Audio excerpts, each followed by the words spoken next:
It's Arsenal versus Aston Villa today, and I must confess, I'm worried.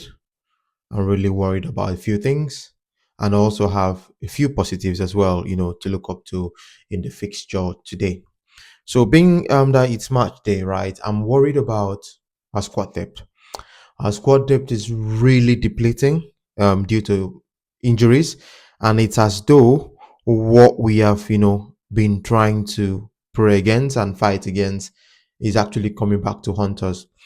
Because you would agree with me that in the last couple of seasons, the reason why we've not won the league and we've been, you know, on the second slot for 3 seasons running is actually because we usually get injured. Our players, our core star players, usually get injured when we really need them most. Most times, this December, January, February window, which is when you really need to build the momentum and gap your opponent, we usually fall off due to injuries. So that's number one scare that I've got.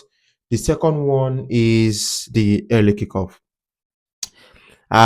It's history that we usually don't do well in the early kickoffs. I mean, past seasons, right? Not this season. So um we have a bad record of not doing well in the early kickoffs. So that's another thing that's really got me scared. Because if we are to drop points now, it's really going to affect our mentality.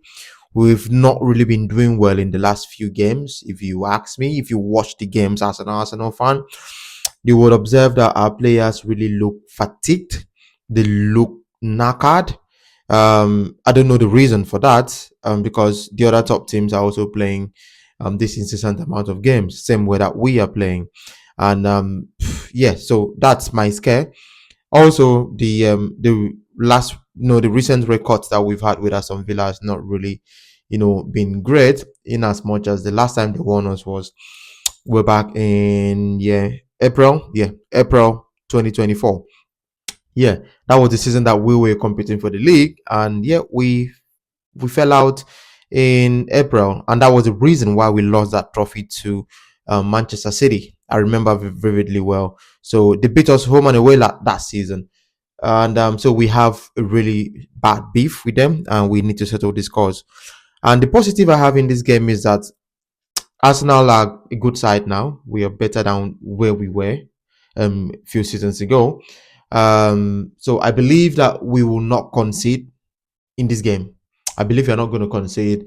And I also believe that we do have the players to fill in the boot of injured players, even though we would likely not have Saliba. Gabriel definitely not going to start as well, not going to be on the bench either.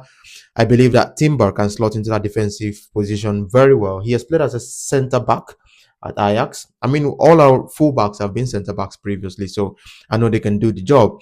They only need to, switch their mentality from a right back or left back mentality to a centre back mentality, and we will keep that clean sheet. I know Aston Villa are in a much better space than we are in terms of their form. They've been winning all the games. I know they beat Spurs, though they lost to Liverpool, so we can beat them. There is nothing new here. We can beat them. It's not as though we've not beaten them at Villa Park before. So I know we'll beat them, and I know we'll score because we do have our attackers back now. Gyökeres is back. Madueke is back. Be it Albert Trossard has gone off on injury now. That doesn't really matter. And please, please, please, Arteta, do not play Madueke on the left. Don't start Madueke on the left, please. Play right-footed player on the left and play left-footed player on the right. If you want to start Saka, fine. If you want to start Madueke, fine. Whosoever you want to start, but let's try and feed Gyökeres for him to score. Merino would most likely start and continue his great form. But if he doesn't start, Gyökeres will start just so that he can, build his fitness as well. Rise, I'm not sure of Rise. I'm not sure Arteta has, a way of springing up the surprises, not giving so much away during the pre-match conference. So let's see what the game in the afternoon would hold. I'll see you guys after the game. Peace out. Bye.